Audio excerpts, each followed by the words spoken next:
Pretéritos versos a la intemperie. Hugo Lozano. Hoy quiero hablarles de un libro que no deja indiferente, Pretéritos versos a la intemperie, del autor peruano-venezolano Hugo Lozano Reategui. Un título que ya nos prepara para lo que viene, poesía escrita desde lo más crudo de la experiencia humana, desde las heridas abiertas, desde la soledad de quien busca respuestas en medio de la tormenta, desde el borde de la fe, del cuerpo, del amor y de la vida misma. Su poesía no se acomoda en las formas ni en los consuelos, por el contrario, incomoda, cuestiona y desafía al lector a escuchar lo que habitualmente se silencia. En Pretéritos versos a la intemperie, Hugo Lozano Reategui entrelaza poesía y denuncia social con una crudeza que conmueve y despierta reflexión. Sus versos no buscan solo la belleza lírica, sino ser un grito que incomoda, un espejo roto de nuestras heridas y silencios sociales.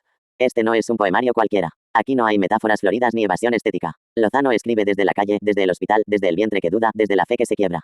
En uno de los poemas más intensos, titulado Padre, ¿quién oye mis súplicas?, un hablante desesperado le habla directamente a Dios. Le pide que baje de su trono y se ponga en sus zapatos. La respuesta divina es dura: sembraste mal y hoy no lo recuerdas. El poeta enfrenta a Dios con la desesperación de quien no encuentra justicia ni consuelo. Hay una tensión entre la espiritualidad y la responsabilidad individual, entre el castigo divino y la memoria borrada de nuestros actos. Y aunque el poema promete un cambio futuro, deja flotando la angustia de sentirse abandonado.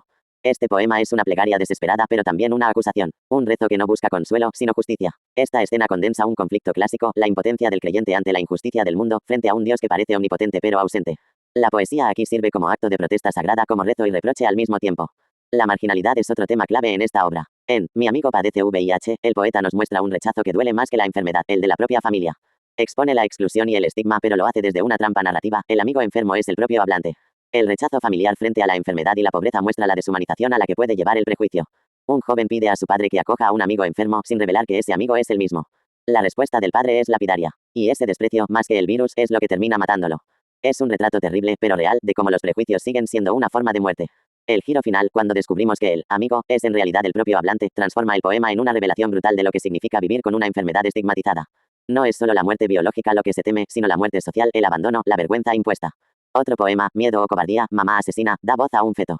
Aborda el aborto desde la perspectiva del no nacido, con una ternura que contrasta con el juicio implícito. La voz del poema no acusa, sino que ama y agradece, logrando una intensidad emocional poderosa, aunque polémica. La voz poética imagina la conciencia de un feto que viene en camino. El enfoque es conmovedor, incluso amoroso: gracias por dejarme vivir en tu vientre estos escasos días. La perspectiva no es de condena, sino de dolor. Aún así, el texto plantea un dilema ético y afectivo que puede ser leído como crítica o como intento de comprensión. Este tipo de ambigüedad es una de las fortalezas del libro, no se pronuncia con certezas, sino que plantea preguntas abiertas desde voces vulnerables. Le habla a su madre con tristeza, pero también con amor. Agradece los pocos días que vivió en su vientre. No hay odio, solo un deseo frustrado de vivir. Es un texto que toca fibras muy sensibles, que no busca juzgar, pero sí provocar reflexión sobre decisiones difíciles.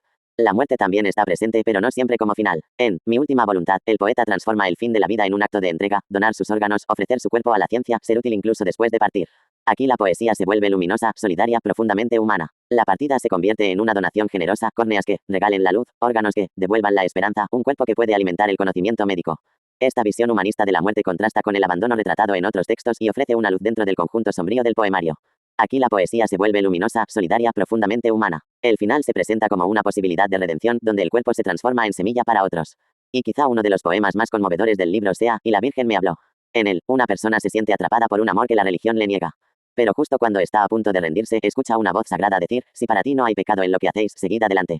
Es un acto de redención, un susurro divino que libera. Una reinterpretación hermosa de la fe como amor que no excluye. Se adentra en la culpa religiosa que rodea el amor prohibido, presumiblemente un amor homosexual, y encuentra consuelo en una figura mariana que, lejos de juzgar, acoge y bendice. Es uno de los textos más luminosos y valientes del conjunto. Lozano Reategui da voz a quienes la sociedad suele callar: el enfermo, el no nacido, el marginado, el creyente herido, el incomprendido. La poesía, en su obra, es un acto de resistencia y de ternura, de reclamo y consuelo. En resumen, Pretéritos versos a la intemperie es un libro que golpea y abraza. Que no tiene miedo de decir lo que duele. Hugo Lozano Reategui escribe con el alma expuesta, y eso se agradece. Es poesía para quienes buscan algo más que palabras bonitas, para quienes quieren escuchar las voces que el mundo suele callar. Pretéritos versos a la intemperie no es un libro complaciente. Hugo asume el riesgo de poetizar desde los márgenes más dolorosos de la existencia: la enfermedad, el rechazo, el aborto, la fe herida, el amor censurado. Su estilo es directo, narrativo, casi testimonial, más cercano a la prosa poética que a la lírica tradicional. No busca el adorno, sino el impacto. Este poemario interpela con honestidad y crudeza. Es una invitación a escuchar las voces silenciadas, a mirar lo que no queremos ver y, quizá, a tender puentes entre la poesía y la compasión. Si tienes el corazón y los oídos abiertos, este libro es para ti. Porque a veces, la poesía más verdadera no se encuentra en la calma, sino precisamente en la intemperie.